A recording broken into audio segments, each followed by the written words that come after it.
कहानी की शुरुआत एरल के घर से होती है, जहां वो अपने परिवार के साथ दोपहर का खाना खा रहा था। हवा में काफी एक्साइटमेंट का माहौल था। एरल के पिता इस बात से हैरान थे कि उनका बेटा इतना शांत कैसे था। उन्होंने अपनी चिंता बताई कि वो पिछली रात इस बात को लेकर सोई भी नहीं पाए कि एरल को कौन सी हीरो क्लास मिलेगी। उनकी माँ भी बहुत एक्साइटेड थी और उन्होंने सेल्फ कॉन्फिडेंस जताया कि उनके बेटे को जरूर कोई शानदार क्लास मिलेगी। एरल की बड़ी बहन ने विश्वास के साथ कहा कि उसका भाई अपने सभी क्लासमेट्स को पीछे छोड़ देगा और सबसे बेहतरीन क्लास पाएगा। माँ ने तो यहाँ तक सोचा कि उनका अट्रैक्टिव बेटा अपने चार्म से सभी लड़कियों को अट्रैक्ट करेगा, जिससे बहन को ये चिंता होने लगी कि वो उससे दूर हो जाएगा। लेकिन एरल अपने परिवार के काल्पनिक दुनिया से ज्यादा जमीनी हकीकत में था। वो मनी मन ये सोच रहा था कि वो बस एक आम इंसान बनकर रह जाएगा और इस पूरी अटकलबाजी का कोई मतलब नहीं था। एरल की दुनिया में जब लड़के 10 साल के होते हैं तो एक उच्च पोजीशन उन्हें हीरो क्लास के गिफ्ट देती है, जिससे वो किसी खास स्किल में मास्टरी हासिल कर सकते हैं। अब ब्लेसिंग सेरेमनी का दिन आया। सभी 10 साल के बच्चे स्कूल के हॉल में इकट्ठा हुए थे। एक पुजारी ने समारोह शुरू किया। उन्होंने पहले लड़के के माथे पर हाथ रखा। लड़का तुरंत आग और भारी हथौड़ों की इमेजिनेशन करने लगा और काफी खुश भी हो गया। पता चला कि वो एक लोहार बना है। वो खुशी खुशी अपने पिता के पास लौटा। पुजारी ने फिर बाकी स्टूडेंट पर काम करना शुरू किया। जब एरल की बारी आई तो उसकी बहन ने जोरदार आवाज में कहा कि उसे जरूर कोई खास ब्लेसिंग मिलेगी। उसका परिवार चेयरिंग कर रहा था और एरल पुजारी की ओर बढ़ा। वहाँ मौजूद लोग एक दूसरे से फुसफुसा रहे थे, क्योंकि एरल के माता पिता एक स्वॉर्ड प्रिंस है और एक आर्क में महान हीरो थे और सबको उम्मीद थी कि एरल को भी कोई एडवांस क्लास मिलेगी। एरल ने पुजारी के पास पहुंचकर आंखें बंद कर ली और पूरे कंसंट्रेशन के साथ अपने मन को केंद्रित करने की कोशिश की ताकि उसे भी कोई इमेज दिखाई दे। उसने इंतजार किया, लेकिन उसके दिमाग में पूरी तरह से खालीपन और अंधेरा था। पुजारी ने जब अपना हाथ हटाया तो उनके चेहरे पर गहरा सरप्राइज था। उन्होंने पूरे हॉल में अनाउंसमेंट की कि एरल का कोई भी आशीर्वाद नहीं मिला है। वो एक रियल क्लासलेस हीरो का मामला था। एरल के परिवार की एक्साइटमेंट तुरंत निराशा में बदल गई। उन्हें लगा कि उनके साथ पूरी तरह से धोखा हुआ है और टैलेंटलेस फेलियर के रूप में एरल का भविष्य बर्बाद हो गया। उनके महान परिवार के लिए ये एक बहुत ही बड़ा सदमा था। अगले दिन निराशा के बावजूद एरल ने अपनी जिंदगी सामान्य ढंग से शुरू कर दी और नॉर्मल तलवारबाजी की प्रैक्टिस करने लगा। उसके माता पिता ने उसे एश्योरेंस दिया कि वो उसे घर से नहीं निकालेंगे और वो वहीं रह सकता है। रोल ने बताया कि वो ठीक है और वो मुखतखोर नहीं बनना चाहता, बल्कि खुद को साबित करेगा। उसकी बहन ने तुरंत उसे सपोर्ट देने का वादा किया। अपने परिवार को इतना ज्यादा चिंता में देखकर एरल ने उन्हें याद दिलाया कि वो हमेशा से अपनी माँ के साथ तलवारबाजी की प्रैक्टिस करता आ रहा है, इसलिए बिना किसी क्लास के भी वो किसी काम आ सकता है। हालांकि उसने मन ही मन सोचा कि उसकी माँ एक भयानक टीचर थी, क्योंकि वो ट्रेनिंग में हमेशा अपनी इनक्रेडिबल ताकत का इस्तेमाल करती थी और रॉयल को हवा में उड़ा देती थी। रॉयल की माँ खुशी थी कि उनका बेटा इतना समझदार था, जबकि पिता ने सोचा कि वो शायद सच में कोई असली नौकरी हासिल कर पाएगा। जब परिवार ने उस पर फिर से बहुत ज्यादा ध्यान देना शुरू किया तो एरल इस दुलार से तंग आ गया। उसे लगा कि वो दया का पात्र बन गया है। वो तुरंत वहां से उठा और अपनी ट्रेनिंग जारी रखने के लिए निकल गया। ट्रेनिंग ग्राउंड में पहुंचकर एरल ने स्वॉर्ड्समैन क्लास के दो स्टूडेंट को अपनी तलवारों से लड़ते हुए देखा। उनकी चालों में उनकी क्लास के कारण एक नेचुरल सिंपलनेस थी। लड़कों ने एरल को देखा और मजाक उड़ाते हुए पूछा कि वो बिना किसी क्लास के यहाँ क्या कर रहा है। एरल ने शांति से कहा कि वो उन्हीं की तरह ट्रेनिंग लेने आया है। लड़कों ने हंसते हुए बताया कि उन्हें ट्रेनिंग की जरूरत नहीं है, क्योंकि उनकी क्लास ने उन्हें पहले से ही इतनी एबिलिटी दे दी है। वो तो बस मजे कर रहे थे। उन्होंने अपनी क्लास में मिले एबिलिटी को शो करने के लिए फिर से ड्यूल शुरू कर दिया। एरल ने देखा कि उनके मूवमेंट सिंपल थे, लेकिन उनमें स्ट्रेटजी और इंटेंस कंसंट्रेशन की कमी थी। एरल ने उन्हें चुनौती दी कि वो उससे लड़े। एक लड़के ने बिना क्लास के उन्हें चुनौती देने पर हंसा, लेकिन एरल ने शांति से सोचा कि उसे क्लास की जरूरत नहीं है। इंसल्ट महसूस करके उस लड़के ने एरल को सबक सिखाने के लिए उसकी चुनौती एक्सेप्ट कर ली। लड़ने से पहले लड़के ने एरल को प्रोटेक्शन ब्लेसिंग के बारे में याद दिलाया। एरल ने इस बात के श्योर किया कि वो अपनी जान नहीं गवाएगा और लड़के को डुअल के लिए तैयार होने को कहा। एरल ने लगातार सेल्फ कॉन्फिडेंस से लड़के को और गुस्सा दिला दिया। गुस्से में आकर लड़के ने एरल पर अपनी तलवार से पूरी ताकत से हमला किया, लेकिन एरल ने उसे आसानी से रोक दिया, जिससे लड़का पूरी तरह से चौंक गया। फिर एरल ने एक और स्लैश से बचाव किया और तुरंत लड़के को एक सटीक पारी में फंसा दिया। लड़के का साथी जो ये सब देख रहा था चिल्लाया कि वो मजाक ना करे और मैच खत्म करे, लेकिन लड़के ने कहा कि एरल से लड़ना मुश्किल था। जैसे ही वो लगातार लड़ते रहे तो लड़की को एहसास हुआ कि वो अपनी क्लास की शक्ति के बावजूद एरल को अकेले नहीं हरा सकता। उसने धोखाधड़ी का सहारा लिया और अपने साथी को एरल पर मिलकर हमला करने के लिए कहा। दूसरा लड़का पीछे से कूदा। एरल ने उस हमले को महसूस कर लिया और तेजी से उससे बच गया। दोनों लड़की अब एक दूसरे से बहस करने लगे कि किसने पहले रूल्स को तोड़ दिया है। इस सिचुएशन का फायदा उठाते हुए एरल ने ये कंक्लूजन निकाला कि उनकी क्लास ने उन्हें पर्सनल पावर तो दी थी, लेकिन टीम वर्क या फाइट की समझ नहीं दी थी। एरल ने बिजली की तेजी से हमला किया। उसने पहले लड़की की तलवार को इतनी परफेक्शन से डिमर्स किया कि वो दूर जाके गिरी और तुरंत दूसरे लड़के के कंधे पर अपनी तलवार के बट एरिया से हमला किया। दोनों स्वॉर्ड्समैन जमीन पर गिर पड़े थे। वो हार से हक्के बक्के रह गए। क्लासलेस एरल ने उन्हें केवल अपनी हार्ड ट्रेनिंग और अच्छी स्ट्रेटजी से हरा दिया। एरल ने चुपचाप अपनी तलवार को वापस रखा और अपना नॉर्मल ट्रेनिंग जारी रखा, ये साबित करते हुए कि स्ट्रॉन्ग होने के लिए किसी क्लास की नहीं बल्कि डिटर्मिनेशन और एबिलिटी की जरूरत होती है। दोनों लड़के अभी भी जमीन पर पड़े हुए बहस कर रहे थे। दोनों लड़कों को जमीन पर गिराकर एरल ने शांति से कहा कि वो लड़ाई जीत गया है, लेकिन दोनों लड़कों को गुस्सा आया और वो चिल्लाने लगे कि एरल ने तब हमला किया जब उनका ध्यान भटका हुआ था। उन्होंने एरल से दोबारा लड़ने के लिए मांग की। एरल ने बड़ी आसानी से हाँ कर दिया, मगर इससे पहले कि वो दोबारा लड़ना शुरू करते, उनके पीछे खड़े एक लाल बालों वाला लड़का उन्हें चेतावनी देता है। उसने उन्हें याद दिलाया कि अगर वो फाइट के मैदान में नहीं जीते तो ऐसे फालतू बहाने नहीं चलेंगे। उनका ध्यान भटका हुआ था। लाल बालों वाले लड़के ने कहा कि वो दोनों सभी तलवारबाजों के लिए एक कलंक है। उन दोनों लड़कों में से एक ने लाल बालों वाले लड़के को जवाब देने की कोशिश की, लेकिन उसके दोस्त ने उसे शांत किया और फुसफुसाकर लाल बाल वाले लड़के की ऊंची हाई पोजीशन की याद दिलाई। फिर लाल बालों वाला लड़का एरल के पास आया और पूछा कि वो स्वॉर्ड प्रिंसेस फराह का बेटा है। जब एरल ने सिर हिलाया तो उस लड़के ने उसकी ठोस तलवारबाजी सीखने के लिए एरल की तारीफ की। हालांकि उसने तुरंत ही एरल को याद दिलाया कि जिन दो तलवारबाजों को उसने अभी हराया वो सिर्फ नासमझ और अनएक्सपीरियंस्ड बच्चे हैं। फिर उसने अपनी तलवार एरल की ओर तान दी और उसे असली लड़ाई के लिए चुनौती दी। लाल बालों वाले लड़के ने कहा कि वो एरल को स्वॉर्ड्समैन क्लास की असली ताकत साबित करके दिखाएगा। इस बीच पीछे खड़े दोनों हारे हुए लड़के आपस में फुसफुसाए कि वो गांव के सिक्योरिटी कैप्टन इवान का बेटा है। लाल बालों वाले लड़के ने अपनी पहचान की। एरल को याद आया कि इवान अक्सर उसकी माँ से मॉन्स्टर का शिकार करने के लिए कॉन्ट्रैक्ट करते थे। एरल ने सोचा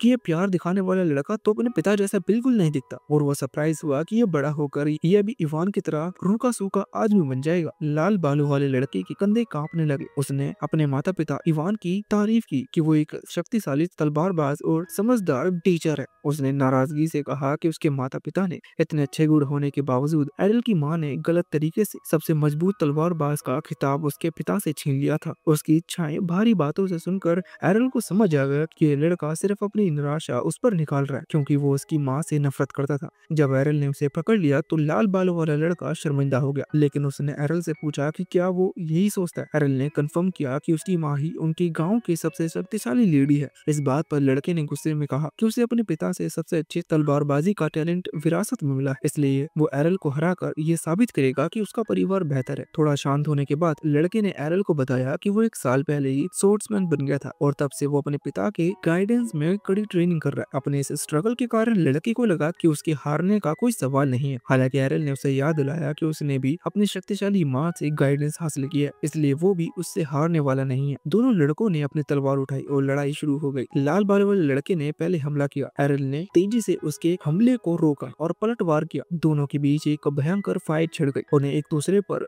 वार करता देख वो दोनों लड़के हैरान थे कि क्लासलेस होने के बावजूद एरल उस लाल बालों वाले लड़के का मुकाबला कर रहा था। लड़के को अपनी तलवार चलाते हुए देखकर एरल ने मान लिया कि वो अन्य दोनों लड़कों से कहीं ज्यादा मजबूत था, लेकिन उसकी चाल गुस्से से भरी थी। एरल ने उसके फिसलने का इंतजार कर रहा था और जैसे ही उसे एक मौका मिला उसने हमला किया, लेकिन लड़के ने ट्विन क्लास नाम के एक स्किल का इस्तेमाल किया जिसने एरल को पीछे धकेल दिया और वो एक दीवार से टकराया। लाल वाला लड़का हैरान था कि एरल ने उसके पहले बार को रोक दिया, लेकिन उसने देखा कि एरल दूसरे बार से घायल हो गया था। एरल ने अपना पेशेंस खो दिया और उस लड़के की एबिलिटी के बारे में पूछा। लड़के ने समझाया कि ये स्वॉर्ड्समैन क्लास का स्किल है जिसे क्लासलेस लोग रोक नहीं सकते। हालांकि एरल ने डिटर्मिनेशन किया कि वो इसे अपनी ट्रेनिंग से रोक भी सकता है और लाल बालू लड़के ने उसकी प्रेसिशन की तारीफ की। कुछ दिन बाद सुबह देर तक एरल को खर्राटा लेता देख उसकी बहन उसे जगाने आई और उसे चुबन देकर उठाने की कोशिश की। इससे पहले कि वो उसे छू पाती एरल उठ गया और अपनी बहन ठोकर मारकर दूर कर दिया। एरल की बहन नाराज हो गई और जब वो नाश्ता करने के लिए कमरे से बाहर निकला उनकी मां मुस्कुराई और नाश्ता परोसा। परिवार के साथ बैठकर खाने लगे। एरल की बहन ने पूछा कि क्या वो फिर से ट्रेनिंग के लिए जा रहे हैं। एरल ने सिर हिलाया जिससे उसकी बहन गुस्से में आ गई। उसने एरल से आराम करने और उसे अपना सपोर्ट देने के लिए कहा, लेकिन एरल ने उसकी बात अनसुनी कर दी और जाने के लिए खड़ा हो गया। उसकी बहन शॉक हो गई कि जब से एरल घर पर पिटकर आया तब से वो रोजाना ट्रेनिंग के लिए क्यों जा रहा है। फराह ने अपनी बेटी को अश्योरेंस दिया कि एरल ठीक रहेगा और बताया कि उनके बीच में एक ऐसा रहस्य है जिसके बारे में वो नहीं जानती थी। तलवारबाजी के मैदान से लौटने के बाद एरल की माँ फराह अपनी बेटी लिया को लेकर बाहर आई और एक संदूक खोला जो टूटा हुए तलवार से भरा था। ये सीन देखकर लिया हैरान हो गई। उसकी माँ ने बताया पिछले कुछ दिनों से एरल कितनी कठोर ट्रेनिंग कर रहा था। फरा इस बात से खुश थी कि एरल को दूसरे बच्चों से डुएल करने में इंस्पिरेशन मिल रही थी। एरल का ये डिटर्मिनेशन देखकर लिया भी एक्साइटेड हो गई, लेकिन उसने फिर भी इच्छा जताई कि वो एक ऐसी दुनिया बनाना चाहती है जहाँ एरल जैसे क्लासलेस लोगों के साथ भेदभाव ना हो। उसकी माँ ने उसके महान लक्ष्य पर मुस्कुरा दिया। इस बीच जंगल में एरल एक पेड़ पर बने ट्रेनिंग एम पर जोर से वार कर रहा था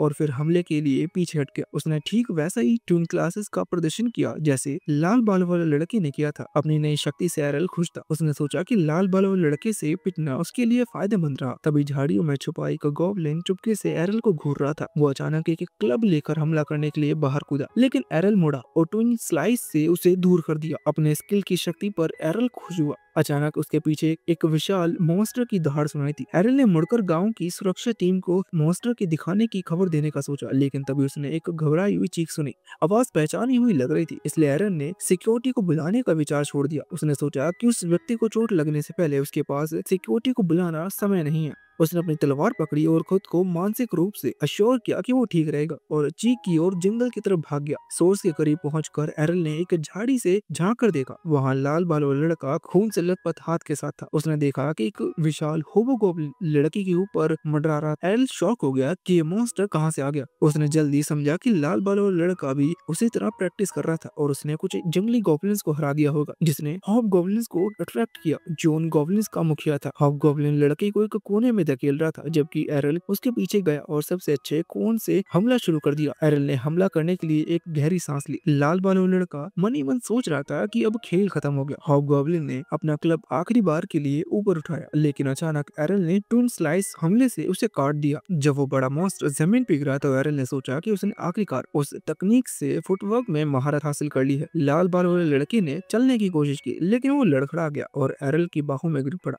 एरल ने ध्यान दिया कि लड़के ने अपना प्रोटेक्शन ब्लेसिंग खो दिया था। एरल ने उससे पूछा कि क्या उसके पास घाव को ठीक करने के लिए हॉली वाटर। लड़के ने चुपचाप अपनी टूटी हुई पानी की बोतल की ओर इशारा किया जो जमीन पर पड़ी थी, इसलिए एरल ने उसे अपना होली वाटर पेश किया। जैसे ही लड़के ने पानी पिया उसके घाव गायब हो गए। एरल की बढ़ती हुई ताकत से लाल बाल वाला लड़का नाराज महसूस कर रहा था। एरल ने देखा कि लड़के की एनर्जी वापस लौट आई है और उसने पानी के लिए थैंक यू किया। फिर उसने एरल से उसकी शक्तिशाली स्किल के बारे में पूछा। एरल ने शांति से उसे याद दिलाया कि ये सिर्फ एक ट्विन स्लाइस है, लेकिन लड़के ने पूछा कि उसने बिना किसी क्लास के इसे कैसे सीखा, क्योंकि आम लोग स्पेशल स्किल को नहीं सीख सकते। एरल ने समझाया कि उसने इस तकनीक के लिए अपनी ट्रेनिंग को आगे तक लेके गया। लाल बालों वाला लड़के को ये बात समझ में नहीं आई, इसलिए एरल ने साफ साफ समझाया कि एक स्किल को पाने के लिए थोड़ा टाइम लगता है। फिर एरल ने लाल बालों लड़के से कहा कि वो उसके लिए सबसे इम्पोर्टेंट रिसोर्स है, क्योंकि उसने उसे इस स्किल से दर्जनों बार पीट कर इस तकनीक को समझने में मदद की थी। लाल बालों लड़का ये जानकर शॉक हो गया। एरल ने ये बताया कि वो अपने रीमैच में उसे हारने के लिए ट्विन स्लाइस स्किल का प्रैक्टिस कर रहा था। एरल ने डेडिकेशन से इम्प्रेस होकर लाल बालों वाले लड़के ने उसकी रीमैच चुनौती एक्सेप्ट कर ली। एरल ने उससे पूछा कि क्या वो पक्का है, लेकिन लड़के ने कहा कि एरल ने उसे बचाया और उसके घाव को ठीक किया, इसलिए वो कम से कम इतना तो कर ही सकता है। एरल ये देखकर हैरान था। वो उपकारों का बदला चुकाना जानता था, जिस पर लड़का अपने बारे में एरल की कमराई से नाराज महसूस करने लगा। जल्दी दोनों लड़कों ने अपनी तलवारें पकड़ी और एक ही समय पर ट्विन स्लाइस को अपने डुएल की शुरुआत की। लाल बालों वाले लड़के को ये देखकर सदमा लग गया कि एरल ने उसके दोनों वारों को रोक दिया। तभी उसे एक अचानक हुए तीसरे वार से चोट लगी। उसने काफी शॉक तरीके से पूछा कि तुमने कैसे किया। एरल ने बताया कि उसने तीसरा स्लाइस भी जोड़ दिया था। लाल बालों वाले लड़के ने उसे याद दिलाया कि इसे ट्विन स्लाइस कहते हैं, लेकिन एरल ने समझाया कि उसे किसी क्लास से प्री डिफाइंड एबिलिटी नहीं मिली है, इसलिए वो अपनी तकनीक को जो चाहे उसमें ढाल सकता है। एरल ने उस लड़के को बताया कि वो तीसरा वार उसने पहली बार सफलतापूर्वक मार दिया था, जिससे वो लड़का और भी ज्यादा निराश हो गया। लाल बालों वाले लड़के ने सोचा कि एक तलवारबाज की स्किल किसी से नहीं आनी चाहिए, इसलिए एरल ने उसे कहा वो एक और मुकाबले में ये साबित करके दिखाएगा। दोनों लड़कों ने एक बार फिर से अपनी तलवारें उठाई। लाल बालों वाला लड़का अब शांत हो गया था। उसने सोचा कि उसके पास एरल के मुकाबले तेजी का फायदा है। दोनों ने एक साथ अपनी ट्विन स्लाइस तकनीक का इस्तेमाल किया। लाल बालों वाला लड़का एरल के तीसरे वार पर नजर रखे हुए था, हालांकि तीसरे वार की तेजी ने उसे फिर से चौंका दिया। उसने वार को रोकने की कोशिश की, फिर भी वो वार उसे जमीन पर गिरा के मारा। एरल ने हारे हुए लड़के पर अपनी तलवार तान दी और कहा कि इसी रिजल्ट की उम्मीद थी। लाल बालों लड़के ने उससे पूछा कि तीसरा वार इतना तेज क्यों है। एरल ने समझाया कि उसने ये तरकीब भी उसी से सीखी थी। एरल ने खुलासा किया कि वो जानबूझकर अपने पहले दो वार को धीमा रखता है और अपनी पूरी ताकत तीसरे वार पर लगाता है ताकि अपोनेंट को चौंकाया जा सके। पूरी तरह से हारा हुआ महसूस करते हुए लाल बालों लड़के ने गुस्से में अपने दांत पीसे और हार मान ली। एरल जीत कर वहाँ से चला गया। कुछ दिन बाद एरल का परिवार रात का खाना खा रहा था। एरल की माँ फराह ने बताया कि इवान का बेटा गांव छोड़कर ब्रिया में ट्रेनिंग करने के लिए गया है। इस खबर पर हैरान होकर एरल ने पूछा कि ब्रिया क्या है। उसकी माँ ने बताया कि ब्रिया को सिटी ऑफ सॉर्ड कहा जाता है। उन्होंने बताया कि शादी से पहले वो भी वहाँ एक गिल्ड में ट्रेनिंग करती थी। ब्रिया के बारे में सुनकर एरल बहुत एक्साइटेड हो गया। उसने सोचा कि ये उसके लिए एक बेहतरीन मौका हो सकता है वहाँ जाने का और एक क्लासलेस हीरो के रूप में अपनी पूरी पावर का पता लगाया जा सकता है। कुछ साल बीत गए थे। एरल ने अब तक कई मुश्किल दिन देखे थे। उसने अपने जीवन में ठान लिया था कि चाहे लोग उसे क्लासलेस कहें, वो अपनी मेहनत और लगन से दुनिया को साबित करेगा कि किसी पहचान की मोहर के बिना भी इंसान महान फाइटर बन सकता है। इसी सोच के साथ एक दिन उसने फैसला किया कि उसे अब ब्रेस्किया शहर जाना चाहिए। ब्रेस्किया एक ऐसा प्लेस था जहाँ से बहुत से महान योद्धा, तलवारबाज और जादूगर अपनी ट्रैवल शुरू करते थे। वहाँ की गलियों में हमेशा कवच की खनखनाहट और तलवारों की टकराहट और वीरों की गूंज सुनाई देती थी। एरल को उम्मीद थी कि वहाँ जाकर उसे बहुत कुछ नया सीखने और समझने को मिलेगा। वो एक गाड़ी में सवार हुआ जो ब्रिस्किया की ओर जा रही थी। उसी गाड़ी में एक पावरफुल भारी भरकम आदमी और एक तेज तर्रार दिखने वाली यंग वुमन बैठी हुई थी। आदमी की शक्ल देखकर ही लगता था कि वो एक बर्बर फाइटर है जिसकी ताकत किसी दानव से कम नहीं। वहीं यंग वुमन के पास दो तलवारें थी और उसका आत्मविश्वास उसकी आंखों से झलकता था। ट्रैवल के दौरान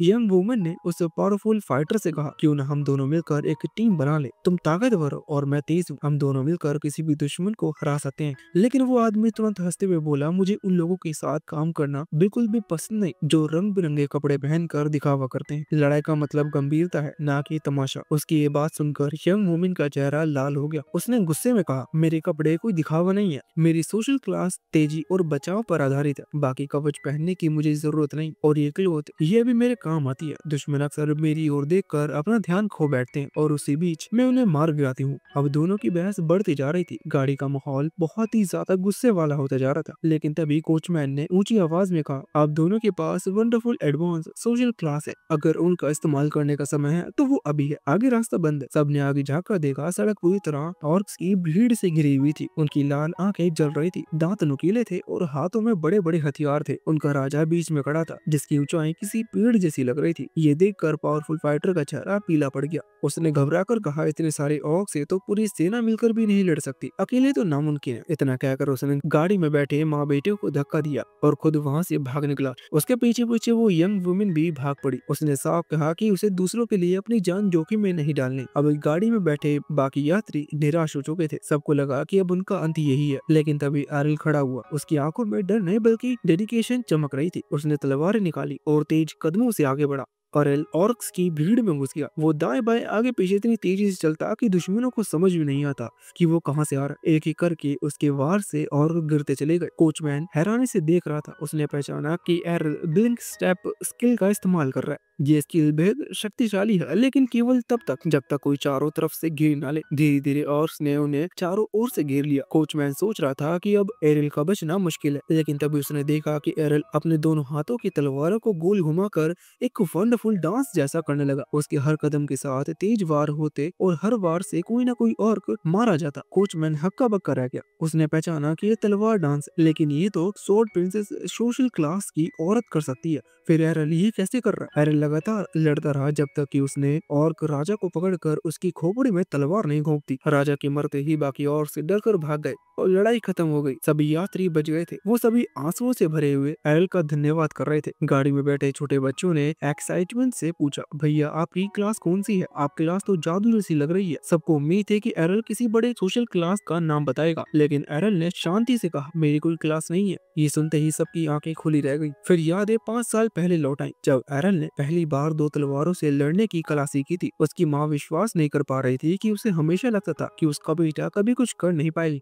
क्योंकि वो क्लासलेस था। लेकिन एरल ने उसे बताया कि वो बिना किसी सोशल क्लास के भी सिर्फ मेहनत और प्रैक्टिस से स्किल सीख सकता है। उसने अपनी माँ से कहा था कि वो उसे स्वॉर्ड प्रिंसेस की कलाएं सिखाए, जिसके बाद वो ब्रिस्किया जाकर और ट्रेनिंग करेगा। उसकी माँ उस दिन उसकी बात पूरी तरह से सुन भी नहीं पाई थी, क्योंकि वो खुशी के आंसू में डूबी हुई थी। उसे लगा कि उसका बेटा अब बेकार नहीं रहेगा। प्रेजेंट में गाड़ी आखिरकार ब्रिस्किया पहुंच गई। ऊंची ऊंची दीवारें, बड़े बड़े दरवाजे और शहर की हलचल देखकर एरल का दिल तेज धड़कने लगा। यहाँ तलवारबाज, जादूगर, तीरंदाज और सब इकट्ठा रहते थे। हर जगह प्रैक्टिस करते हुए लोग दिखाई दे रहे थे। कोचमैन ने एरल को जगाया और कहा, लो हम ब्रिस्किया आ गए। एरल ने उतरते उतरते उससे पूछा कि क्या तुम्हारा भी कोई एडवांस सोशल क्लास है, क्योंकि नॉर्मल कोचमैन इतनी आसानी से मेरी कलाओं को पहचान नहीं सकता। कोचमैन हल्की मुस्कान के साथ बोला, मैं तो बस एक चालक हूँ। लेकिन उसकी आंखों में एक मिस्री छुपी हुई थी।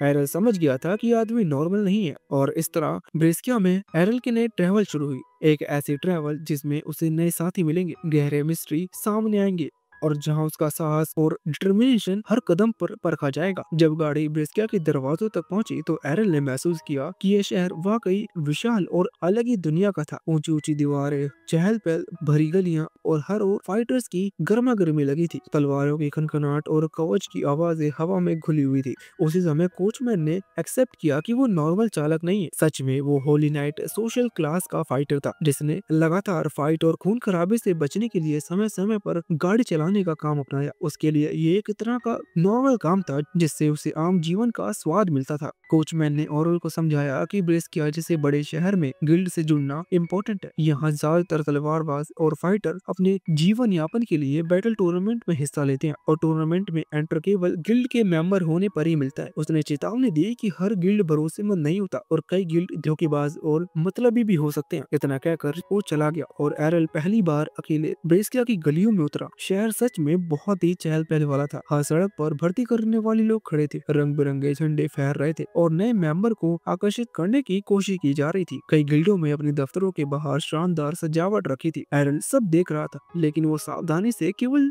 सबसे अच्छा गिल्ड चुनना चाहता था। भीड़ के बीच एक सुनहरे बालों वाली यंग वुमेन एरल तक पहुंची। उसने चुपके से उसके पास जाने और ध्यान खींचने की कोशिश की, लेकिन एरल ने अनजाने ही उसकी चालाकी से बच निकला, और वो यंग वुमेन पूरी तरह से शॉक्ड हो गई। उसे यकीन नहीं हो रहा था कि ओरल अभी तक उससे अट्रैक्ट क्यों नहीं हुआ, इसलिए उसने अपने गिल्ड में शामिल होने का इनविटेशन रखा। एरल ने इस प्रयास को गंभीरता से नहीं लिया। उसने सोचा कि अगर कोई गिल्ड इस तरह होकर लोगों को खींचने की कोशिश कर रहा है, तो वो गिल्ड भरोसेमंद नहीं हो सकता। यंग वुमेन का गिल्ड सच में किसी और ही डायरेक्शन में जा रहा था। वो किसी भी तरह नए मेंबर जोड़ने के लिए कोशिश कर रही थी, लेकिन एरल ने उस पर ध्यान नहीं दिया, और उससे केवल ये जानकारी निकाली कि इस एरिया का सबसे strongest guild black blade guild है। ब्लैक ब्लेड गिल्ड शहर में सबसे बड़ा इमारत है। लेकिन जब एरल वहाँ पहुँचता है तो देखता कि गिल्ड में एंटर की आशा रखने वालों की एक लंबी लाइन लगी हुई है। सैकड़ों लोग अपनी बारी का इंतजार कर रहे थे। एरल ने पेशेंस रखा, और अंत तक उसकी बारी आई। क्लर्क ने उसे इम्पोर्टेंट प्रोसेस समझाई। गिल्ड में शामिल होने के लिए पहले एक एग्जाम देना पड़ता है, और एग्जाम में केवल वही बैठ सकता है जिसके पास एडवांस सोशल क्लास हो। जब एरल ने बताया कि वो क्लासलेस है, तो क्लर्क ने उसका मजाक उड़ाया और उसे लाइन से बाहर निकाल दिया। यह एक्सपीरियंस एरल के लिए बहुत ही ज्यादा दुख भरा था, लेकिन उसने पेशेंस बनाए रखा और डिमांड की कि उसे एग्जाम देने का मौका मिलना चाहिए। फिर भी नियमों को ध्यान में रखते हुए उसे एक्सेप्ट नहीं किया गया। इसके बाद एरल ने लगभग पूरे शहर में हर गिल्ड का दरवाजा खटखटाया। हर जगह उसने इनविटेशन दिए और कभी कभी अपनी पहचान छिपाई, और उसे झूठ भी बोलना पड़ा। लेकिन हर गिल्ड ने उसका कार्ड जांच कर ये जान लिया कि वो क्लासलेस है, और सब ने उसे ठुकरा दिया। धीरे धीरे ये साफ हो गया कि कोई भी गिल्ड उसे एक्सेप्ट करने को तैयार नहीं होगा। निराशा के कारण एरल को अपनी माँ की कही हुई बातें याद आई। उसने ट्रैवल से पहले उसे एक लेटर दिया था। वो लेटर उसकी माँ के पुराने गिल्ड के लिए सिफारिश लेटर था। उसने कहा था कि अगर एरल कभी मुसीबत में हो तो उस लेटर को लेकर उनके पुराने गिल्ड में पहुंचे। उस गिल्ड के मेंबर उसकी माँ का बहुत सम्मान करते थे, और वो कंफर्म ही एरल को एक्सेप्ट कर लेंगे। इस याद के साथ एरल ने एक नई आशा पाई। उसने शहर की गलियों में उस पुराने गिल्ड की तलाश शुरू की। ये खोज आसान नहीं थी, क्योंकि ब्रेस्किया में अनगिनत गिल्ड थे, और हर इमारत किसी न किसी फ्लैग और क्वालिटी के लिए जानी जाती है। इसी बीच वही सुनहरे बालों वाली यंग लेडी जिसका नाम लिलिया था, फिर से उसके सामने आ खड़ी हुई। उसका गिल्ड बिखरने के कगार पर था, और उसे हर हाल में एक नए मेंबर की जरूरत थी।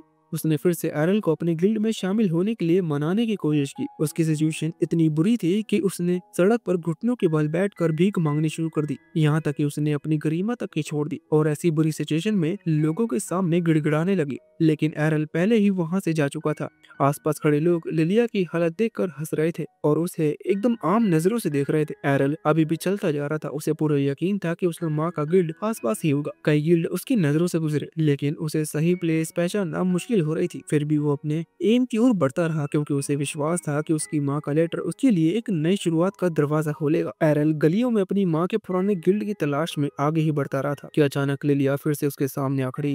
इस बार उसने केवल डिमांड ही नहीं की, बल्कि उसके पास ही अपने गिल्ड की ओर इशारा करके दिखाया। दूरी से देखने पर एरल को शौक हुआ कि वो गिल्ड सच में काफी अच्छा है। एरल की पहली सोच यही थी, इतना अच्छा गिल्ड इतनी बुरी हालत में कैसे हो गया और एक नए मेंबर के लिए इतनी बेताबी क्यों दिखा रहे हैं ये लोग। लिलिया ने समझाया कि उनकी गिल्ड कभी बहुत ही ज्यादा फेमस हुआ करता था। उनका नाम ड्रैगन फैंग था और बेस्किया के सबसे शक्तिशाली गिल्ड में से एक माना जाता था। लेकिन समय के साथ कई घटनाएं हुई, बड़े फाइटर बिछड़ गए और लगातार हार जलने के बाद गिल्ड अपनी पुरानी ताकत खो बैठा। अब हालत इतने खराब हो चुके थे कि ड्रैगन फैंग सबसे कमजोर गिल्ड में गिने जाने लगा था। फिर भी लिलिया को पूरा विश्वास था कि एक दिन ये गिल्ड फिर से अपनी पुरानी ऊंचाइयों पर पहुंचेगा। एरल ये सुनकर चौंक गया। ड्रैगन फैंग नाम सुनते ही उसे अपनी माँ का लेटर याद आया, क्योंकि वही उसकी माँ का पुराना गिल्ड था। ये कोइंसिडेंस बहुत ही अजीब था। अचानक उसका माइंड बदल गया और उसने लिलिया की बातों को काफी ध्यान से सुनना शुरू किया, इसलिए वो उसके साथ उस गिल्ड में चला गया। गिल्ड के अंदर पहुंचकर लिलिया ने उसे एक रूम में बिठाया ताकि वो आगे की प्रोसेस पर बात कर सके। लेकिन तभी वहाँ उसका पिता मौजूद था, जो गिल्ड के प्रेसिडेंट मुखिया भी था। वो व्यक्ति बेहद टूटा हुआ था। उसकी चाल में भारीपन और उसके चेहरे पर हारे हुए का बोझ साफ साफ झलक रहा था। उसने एरल पर नजर डाली और ये देखकर कि लिलिया फिर एक नए मेंबर को लेकर आई है। उसने निराशा में कहा कि यहाँ समय बर्बाद ना करे, क्योंकि ये गिल्ड अब खत्म हो चुका है। ये कहकर वो बाहर चला गया। लिलिया को इस बात की शर्मिंदगी हुई, लेकिन उसने एरल को अपने पिता के बारे में बताया। उसके पिता कभी बेस्किया के सबसे स्ट्रॉन्ग तलवारबाज हुआ करते थे। उनका नाम पूरे शहर में गूंजता था,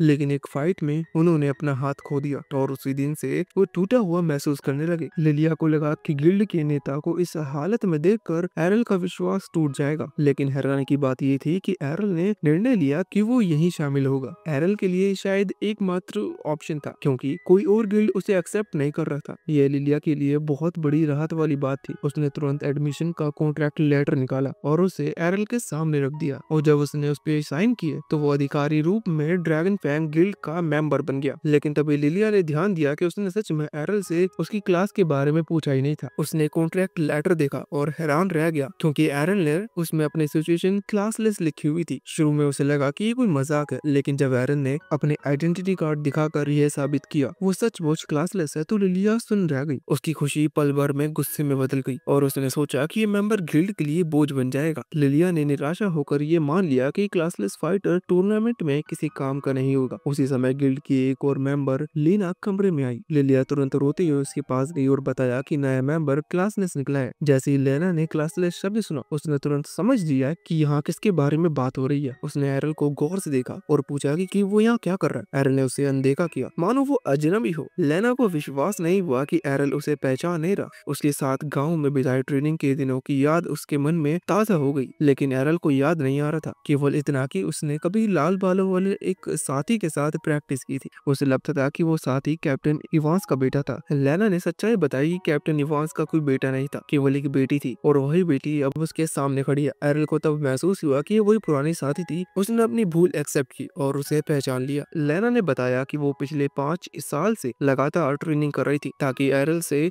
कभी पीछे न रह जाए। अब जब एरल सामने था तो उसने उसे चुनौती दी। उसने कहा कि वो दिखाएगी कि इन वर्षों में उसने कितनी प्रैक्टिस की है। एरल हमेशा की तरह किसी चुनौती से पीछे हटने वाला नहीं था। दोनों बैटल एरिया में आ गए। वहाँ प्रेजेंट लोग एक्साइटमेंट से देखने लगे कि अब क्या होगा। जैसे ही मुकाबला शुरू हुआ, लेना ने अपनी जुड़वा तलवारों से एक तेज वार किया। एरल ने भी उसकी तकनीक की नकल करके उसे डोज किया। दोनों वार आमने सामने टकराए, लेकिन एरल की शक्ति कमजोर पड़ रही थी। उसे चोट लग गई। एरल समझ नहीं पाया कि ऐसा कैसे हुआ। लेना ने उसे बताया कि उसकी तकनीक की नकल करना उतना फायदेमंद नहीं होगा, क्योंकि अब उसकी शक्ति कई गुना बढ़ चुकी है। उसके वार एरल से 5 गुना ज्यादा शक्तिशाली थे। एरल उसकी ताकत देखकर बहुत ही ज्यादा शॉक हुआ। उसने सोचा कि अगर शक्ति उसका मुख्य हथियार है तो उसे केवल इतना करना है कि उसकी चोट से बचा जाए। अगली बार जब लेना ने वार किया तो एरल एरल इतनी तेजी से हट गया कि उसकी जगह पर एक धुंधला परछाई सी छा गई। लेकिन जैसे ही एरल की चाल को देखा, उसकी आंखें फैल गईं। वो पहचान गई कि ये चाल सुप्रीम शैडो स्वॉर्ड एबिलिटी जैसी थी। ये तकनीक बेहद मुश्किल मानी जाती है और नॉर्मल फाइटर इसे कभी सीख नहीं पाते। उसे विश्वास नहीं हुआ कि एरल ने बिना किसी अपॉर्चुनिटी के केवल प्रैक्टिस और एक्सपीरियंस से इतना मुश्किल एबिलिटी हासिल कर ली। हालांकि एरल के लिए ये इतना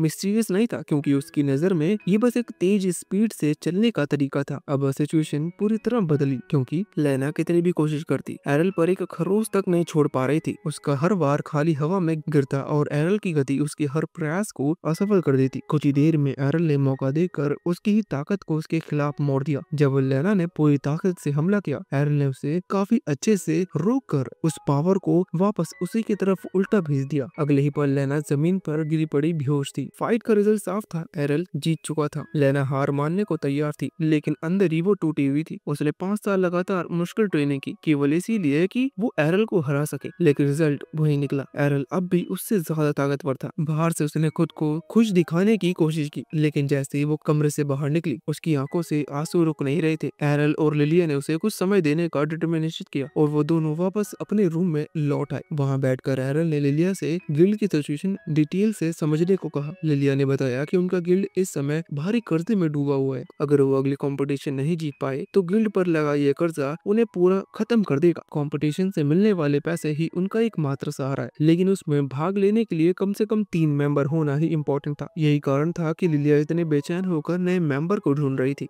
एरल को ये जानकर हैरानी हुई कि ऐसी सिचुएशन में भी लेना अब तक इस गिल्ड के साथ बनी रही। लिलिया ने उसे बताया कि जब लेना पहली बार शहर आई थी तो किसी बड़े गिल्ड से उसे एक्सेप्ट नहीं किया, क्योंकि कोई भी एक्सपीरियंस के लिए एक छोटे बच्चे को कभी अपने गिल्ड में शामिल नहीं करेंगे। लेकिन उसके पिता ने दया और विश्वास दिखाते हुए लेना को अपने गिल्ड में शामिल कर लिया। तब से लेना ने इसे अपना घर मान लिया और वफादारी से यहीं रही। जब उसकी सिचुएशन बेहद मुश्किल थी, एरल ने उसे ठंडे दिमाग से सोचा। उसकी नजर में चिंता करने की कोई जरूरत नहीं थी। अगर वो कंपटीशन जीत लेते तो सारी समस्या अपने आप ही हल हो जाती। हाँ, ये चुनौती काफी मुश्किल थी कि उनकी टीम में केवल 3 ही लोग होंगे और उन्हें 5-5 लोगों वाली टीम का सामना करना पड़ेगा। लेकिन एरल के भीतर ये सोच थी कि चुनौती ही असली ताकत की पहचान होती है। उसने मन ही मन ये ठान लिया कि वो इस चुनौती से पीछे नहीं हटेगा। यही उस दुनिया की कहानी का अंत था। कंपटीशन पास आया, गिल्ड की आशाएं एरल पर टिकी थी और आगे के रास्ते में कई घटनाएं इंतजार कर रही थी। फिर अगली सुबह एरल उठा। बाहर से तलवारों की टकराने की आवाज और लोगों की हलचल सुनाई दे रही थी, यानी शहर की सुबह हो चुकी थी। जल्दी जल्दी नहा कर और हल्का नाश्ता करके वो नीचे आया, जहाँ लीना और लिलिया पहले से ही उसका इंतजार कर रही थी। आज तीनों पहली बार साथ बैठे थे ताकि अपने गिल्ड के अगले कदम के बारे में बात कर सकें। लिलिया के चेहरे पर हमेशा की तरह वो शरारती मुस्कान थी। उसने बड़ी खुशी से बताया कि अब जब ड्रैगन फैंग गिल्ड में 3 मेंबर हो गए हैं तो वो लोग आखिरकार टीम बैटल में हिस्सा लेने के लायक बन गए हैं। इस हफ्ते के एंड में गिल्ड की बड़ी प्रतियोगिता होने वाली थी और यही मौका था जब वो लोग अपने गिल्ड का नाम फिर से ऊपर ला सकते थे। उसने समझाया कि टूर्नामेंट 1 बाय 1 बैटल फॉर्म होता है और हर टीम में ज्यादा से ज्यादा 5 मेंबर्स हो सकते हैं, लेकिन वो तीनों ही थे। ये सोचकर लीना थोड़ी चिंतित हो गई। उसे लगा कि कम मेंबर होने से जीतना मुश्किल हो सकता है, पर लिलिया ने हमेशा की तरह कॉन्फिडेंट थी। उसने कहा कि वो और लीना दोनों बी रैंक तलवारबाज हैं और जब तक उसका सामना किसी ए रैंक फाइटर से नहीं होता सब कंट्रोल में रहेगा। एरल चुपचाप सुनता रहा। उसके लिए ये सब कुछ नया था, क्योंकि उसने पहले कभी रैंक सिस्टम के बारे में नहीं सुना था। लिलिया ने उसे डिटेल में समझाया कि तलवारबाजों की ताकत 4 रैंक में बांटी जाती है, सी, बी, ए और एस। पूरे ब्रेसिया शहर में करीब 500 तलवारबाज हैं, लेकिन उनमें से सिर्फ 20 लोग ही ए रैंक के हैं। लीना और लिलिया दोनों बी रैंक पर थीं और क्योंकि एरल ने लीना को हराया था तो लिलिया को पक्का यकीन था कि वो भी कम से कम बी रैंक जितना ताकतवर ही है। उसका कहना था कि अगर किस्मत ने थोड़ा साथ दिया और सामने ए रैंक टीम नहीं आई तो जीतना कोई बड़ी बात नहीं होगी। बात करते करते लिलिया को याद आया कि टूर्नामेंट की टीम लिस्ट शायद कोलोसियम की नोटिस बोर्ड पर लग चुकी होगी, तो उसने कहा कि वो जाकर देखती है कि उनका मुकाबला किससे है। लिलिया के जाने के बाद लीना उठी और बोली कि वो थोड़ी ट्रेनिंग कर ले, लेकिन तभी एरल ने उसे रोका। उसने कहा कि उसे कुछ पूछना है। उसने सीधा पूछा क्या लीना के पास सिर्फ ताकत बढ़ाने की शक्ति है या कुछ और भी है। लीना ने बताया कि उसके पास एक स्पेशल स्किल है। ये स्किल उसकी डिवाइन प्रोटेक्शन को ज्यादा देर तक एक्टिवेट रखती है, यानी उसकी स्टेमिना और टफनेस बढ़ाती है। एरल ने थोड़ी देर सोचा और फिर समझ गया कि इसके लड़ाई में बहुत काम हो सकती है। उसने मनी मन ठान लिया कि अगर वो इसे किसी तरह खुद सीख ले तो उसकी ताकत कई गुना बढ़ जाएगी। उसने लीना से कहा कि वो उस पर वार करे ताकि वो बिना किसी डिवाइन प्रोटेक्शन के अपनी सहन शक्ति बढ़ा सके। लीना को पहले तो लगा कि वो मजाक कर रहा है, उसे थोड़ा अजीब भी लगा, लेकिन एरल का चेहरा देखकर साफ था कि वो बिल्कुल सीरियस है। वो सच में ट्रेन करना चाहता था। लीना ने हिचकिचाते हुए कहा कि ये नामुमकिन है क्योंकि स्किल्स गॉड का आशीर्वाद होता है और हर व्यक्ति की क्लास पर निर्भर करता है। लेकिन एरल शांत था। उसे पूरा भरोसा था कि अगर उसने ट्विन ब्लेड और शैडो स्किल जैसी तकनीकें खुद दोहरा ली तो ये भी कर सकता है। उसने अपने शब्दों को साबित करने के लिए लीना से उसकी तलवार मांगी। लीना को समझ में नहीं आया कि वो क्या सोचता है क्योंकि उसकी तलवार एक नॉर्मल तलवार से 5 गुना भारी थी। बिना ब्रूट स्ट्रेंथ स्किल के कोई भी उसे उठा नहीं सकता था। लेकिन जब एरल ने बिना किसी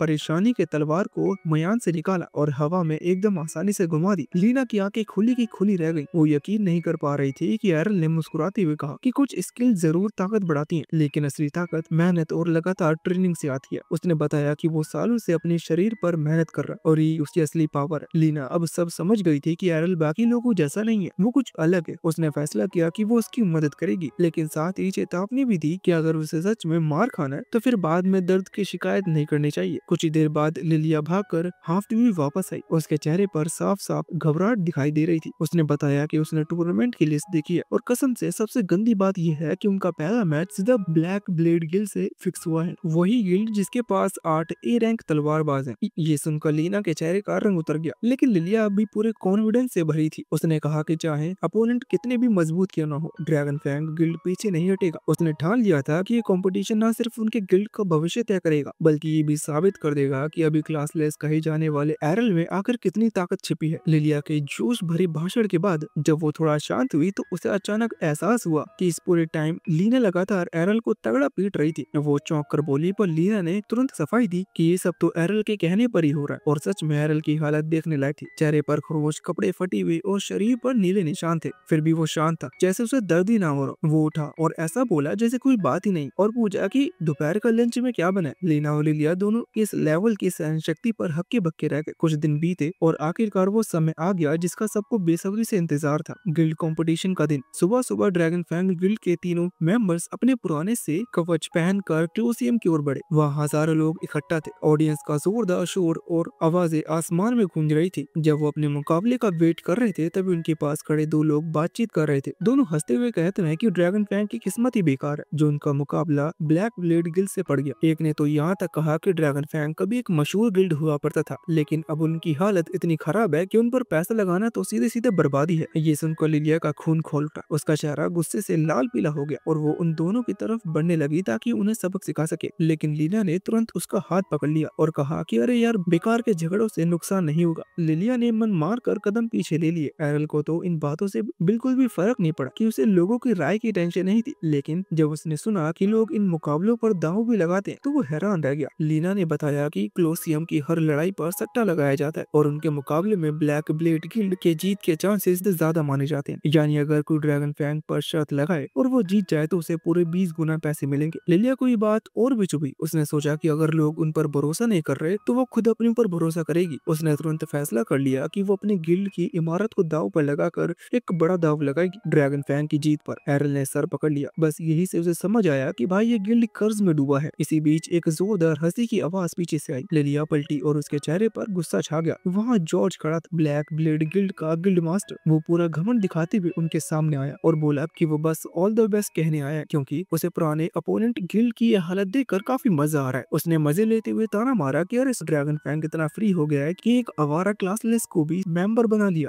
लिलिया ने गुस्से से उसकी ओर देखा पर कुछ कहा नहीं, लेकिन जॉर्ज ने एक और बॉम्ब फोड़ा। उसने बताया कि उसने खुद इस टूर्नामेंट की टीमों की जोड़ी सेट करवाई थी ताकि ब्लैक ब्लेड गिल्ड का मुकाबला ड्रैगन फैंग से हो सके। वो बोला कि उसने तो उन पर मेहरबानी की क्योंकि अब जब वो ब्लैक ब्लेड गिल्ड से लड़ेंगे तो सारा शहर उन्हें देखेगा। अगर वो किसी तुक्के से जीत गए तो उन्हें नाम और पैसा दोनों मिलेगा। मगर तभी उसने ठंडी हंसी हंसते हुए कहा कि ये जीत सिर्फ अगर पर टिकी है। समय बीतते बीतते कोलोसियम में तहलका मचा हुआ था। माहौल पूरा गर्म था। ऑडियंस की आवाज पूरे मैदान में धमाकेदार तरीके से गूंज उठी। फाइनली आज का सबसे बड़ा मैच शुरू होने वाला था। ड्रैगन फैंग गिल्ड के 3 बंदे एरिना की ओर बढ़े। जब उन्होंने ब्लैक ब्लेड गिल्ड की टीम लिस्ट चेक की तो एरल थोड़ा हैरान हुआ। जॉर्ज, जो खुद लड़ने को इतना मरा जा रहा था, उसने पार्टिसिपेट ही नहीं किया। लेकिन जब उसने बाकी टीम देखी तो उसे तुरंत समझ आ गया कि उसकी जरूरत ही नहीं है। पूरी की पूरी टीम टीम ए रैंकर्स से भरी हुई थी। ये देखकर लिलिया और लीना थोड़ी घबरा गई, लेकिन एरल के चेहरे पर एक अलग ही खुशी थी। उसके अंदर एक जोश उमड़ आ रहा था, मानो ये डर नहीं बल्कि टॉप लेवल की चुनौती हो। उसे खुशी थी कि आज उसे नए स्किल देखने और सीखने का मौका मिलेगा। लिलिया ने मुंह बनाकर उसे याद दिलाया कि एरल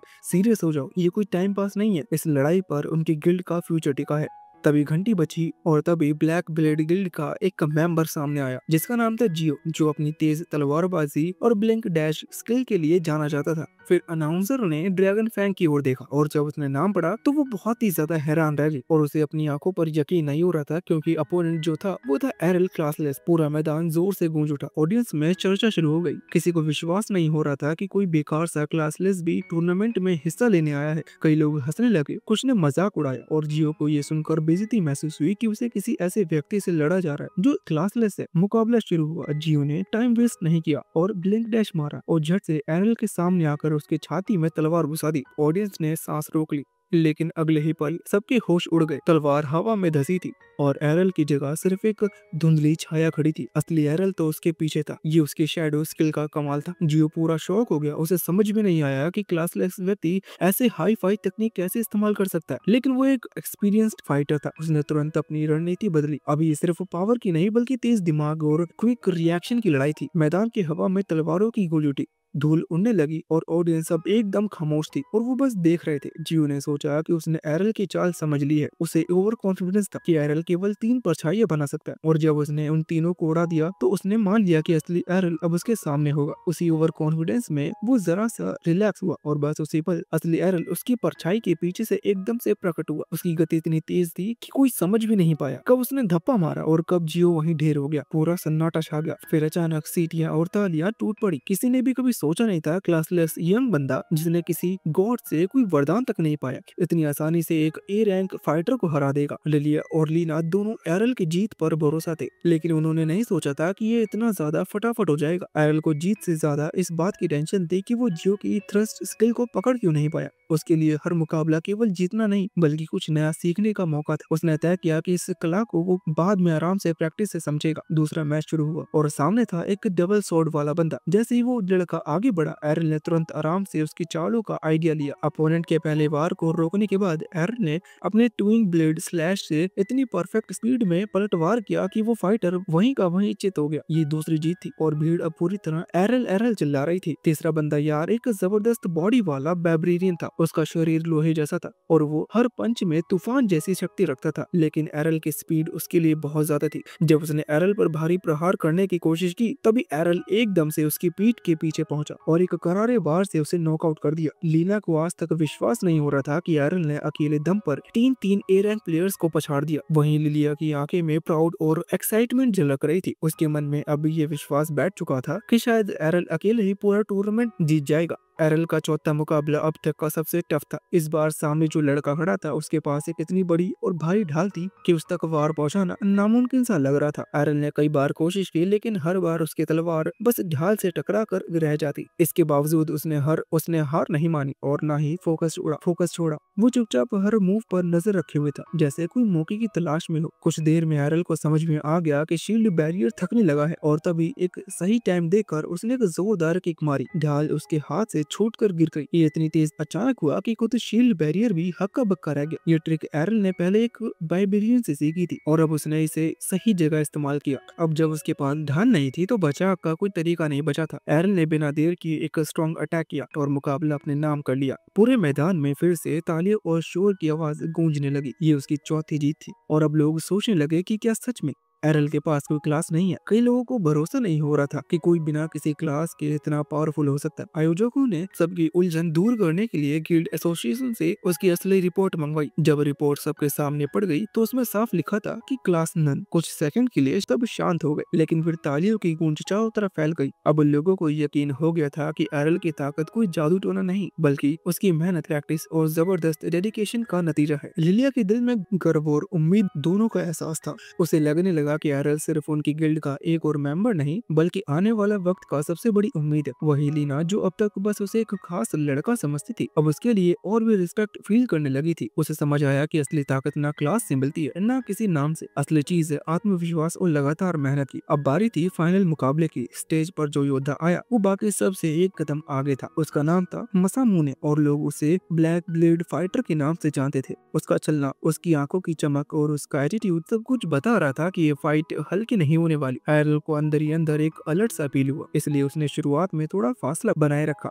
और उसकी हर हरकत पर नजर रखी। दूसरी तरफ मसामुने को लग रहा था कि एरल जल्द वापस आएगा और वो उसे एक ही बार में खत्म कर देगा, लेकिन जब एरल ने दूरी बनाए रखी तो उसके प्लान में थोड़ी दिक्कत आने लगी। थोड़ी देर बाद मसामुने ने मुस्कुराते हुए कहा कि अब वो अपनी अल्टीमेट मूव दिखाएगा। ये सुनकर एरल के चेहरे पर भी हल्की सी मुस्कान आई, जैसे उसे भी अब दिलचस्पी हो गई हो कि सामने वाला क्या करने वाला है। एरल धीरे धीरे आगे बढ़ा और उसकी अटैक रेंज में आ गया। तभी मसामुने की तलवार बिजली की तरह चमकी और इतनी स्पीड से आई कि देखने वालों को लगा जैसे टाइम स्लो हो गया हो। तलवार सीधा एरल की गर्दन की तरफ आ रही थी, लेकिन अगले ही पल कुछ ऐसा हुआ कि सब दंग रह गए। एरल वहां से गायब हो चुका था। मसामुने की आंखें खुली रह गई। उसे समझ में नहीं आया कि एरल अचानक कहाँ गया। तभी उसके पीछे से एक हल्की सी आवाज आई और जैसे ही उसने मुड़कर देखा एरल उसके ठीक पीछे खड़ा था, बिल्कुल शांत, जैसे कुछ हुआ ही ना हो। तब एरल ने बताया कि उसने ट्रेनिंग किसी ऐसे इंसान से ली थी जिसकी स्पीड मसामुने से भी कहीं ज्यादा थी, इसलिए वो ऐसे तेज अटैक को देखकर समझ सकता है कि उन्हें आसानी से चकमा भी दिया जा सकता है। अभी लड़ाई सिर्फ ताकत या स्पीड की नहीं रह गई थी,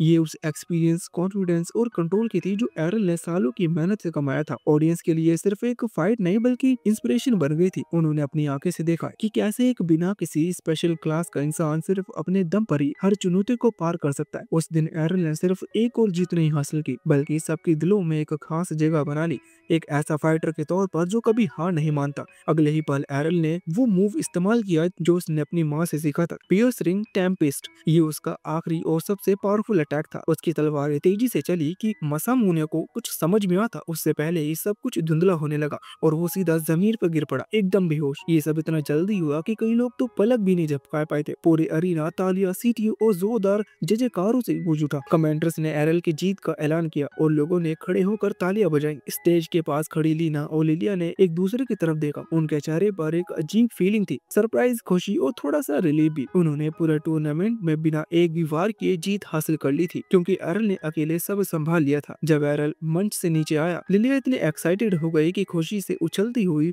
उसकी तरफ दौड़ी और उसे गले लगाने की कोशिश की, लेकिन एरल ने बिना सोचे एक साइड स्टेप लिया और वो चूक गई। दरअसल उसकी भी बहन जब वो छोटा था तब अचानक गले लगाने की कोशिश करती थी और तब से उसकी आदत बन गई थी कि ऐसे पलों में वो खुद ब खुद हट जाता था। उसी वक्त उसकी नजर लीना पर पड़ी जो शायद अनजाने में अपनी बाहें फैला चुकी थी, जैसे वो भी उसे गले लगाने वाली थी। लेकिन जैसे ही उसे एहसास हुआ कि वो क्या करने जा रही है, वो जल्दी पीछे हट गई और धीरे से माफी मांग ली। एरल हल्का सा मुस्कुराया, उसे कोई दिक्कत नहीं थी, लेकिन उसके मन में एक फनी सा ख्याल आया कि अगर लीना ने अपना वो भारी कवच उतार कर गले लगाया होता तो शायद वो पल थोड़ा कम अजीब और ज्यादा कंफर्टेबल होता। उधर ऑडियंस में एक कोना था जहां जॉर्ड चुपचाप बैठा सब देख रहा था। उसकी आंखों में साफ गुस्सा झलक रहा था। उसे अपनी हार हजम नहीं हो रही थी। उसके चेहरे के हाव भाव बता रहे थे कि वो इस हार को भूलेगा नहीं और किसी ना किसी दिन इसका हिसाब जरूर चुकाएगा।